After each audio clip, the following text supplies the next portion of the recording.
সেটা তো আমারও প্রশ্ন।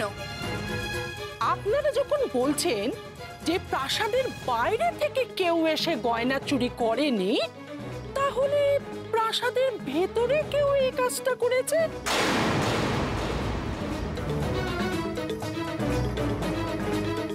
কি হয়েছে? এত চিৎকার চেঁচামেচি কিসে?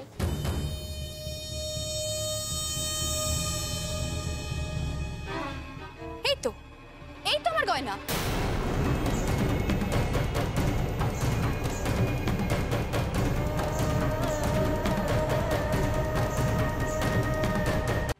এই গয়নাগুলো তোমার কি করে হয়? এইগুলো তো আমার মায়েরা আমার জন্য পাঠিয়েছেন। লজ্জা করে না তোমার? একজন রাজকুমারী হয়ে তুমি মিথ্যে বলো? আমি তো এতক্ষণ ভাবছিলাম বাইরের কেউ এসে বোধহয় আমার গয়নাটা চুরি করে গেছে, কিন্তু এখন তো দেখছি শস্যের মধ্যেই ভূত। ভুল বললি উর্মি, ওই রাজবংশের মধ্যেই চোর।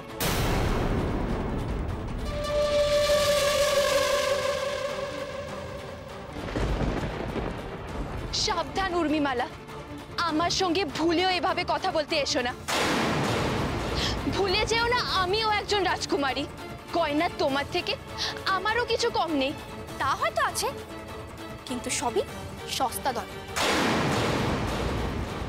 আমার মতো এমন দামি দামি গয়না হয়তো কখনো তুমি চোখে দেখোনি, তাই ঝোঁকের বশে চুরি করে ফেলেছো।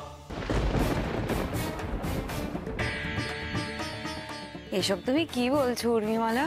পদ্মাবতী আমাদের একমাত্র কন্যা, ও চুরি করতে যাবে কেন বলো? আমিও তো সেই কথাই বলছি। চুরি করার কি দরকার ছিল পদ্মাবতী?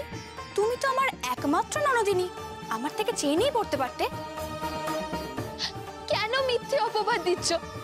এই গয়নাগুলো আমার মায়েরা আমার জন্য পাঠিয়েছিলেন, যাতে এইগুলো পরে আমি ব্রত উদযাপন করতে পারি। তাই নাকি?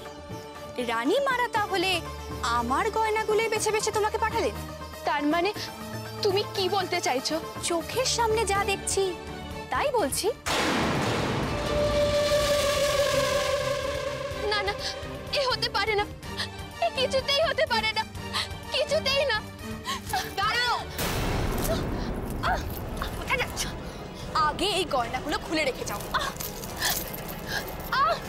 লাগছে উর্মিমালা, ছাড়ো। খুলে দাও, খুলে দাও বলছি। ছাড়ো উর্মিমালা, ছাড়ো, লাগছে। খোলো, ছাড়ো উর্মিমালা, খোলো বলছি। উর্মিমালা ছাড়ো, লাগছে। ছাড়ো।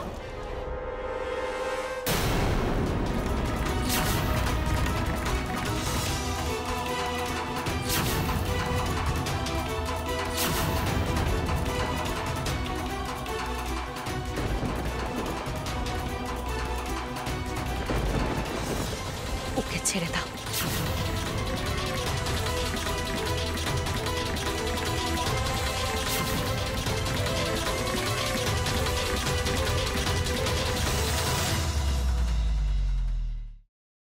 আমি এই সব কিছু বন্ধ করতে পারি, কিন্তু একটা শর্তে।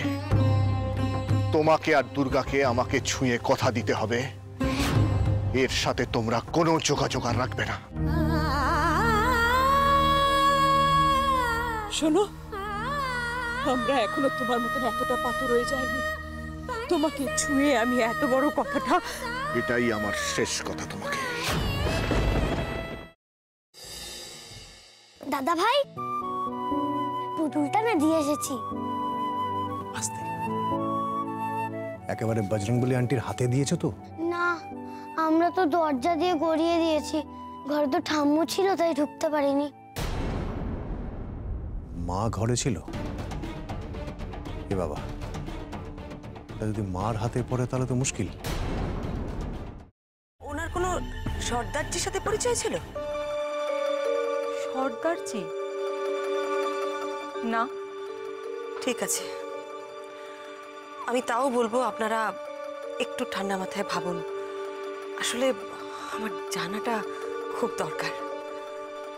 আমি তাহলে আসি, কিছু মনে পড়লে আমাকে অবশ্যই জানাবেন। আচ্ছা।